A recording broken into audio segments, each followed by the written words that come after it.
Display for login, please.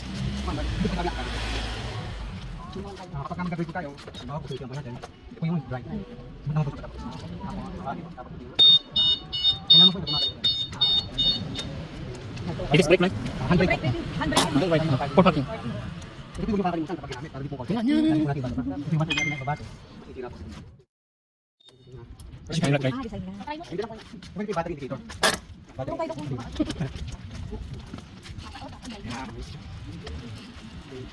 Yan po natin.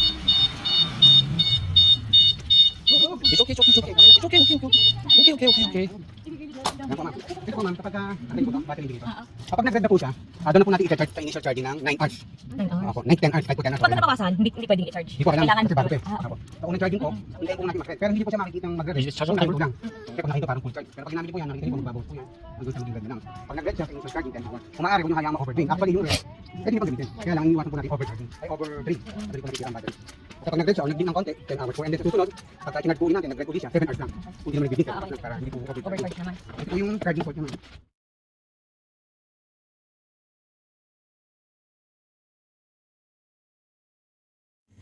Saka hindi siya umiikot, side-side lang. Ito parang kotse. Dapat ganito lang yung space, pag sinama, kayo tumaba. Pinakamababa na lang. Para kung gusto mababa. Hindi, syempre kung tagal ng marungat. Hoy! Tingnan ko kayo may nag-lead. Kainan po. Dito yung fixing siya.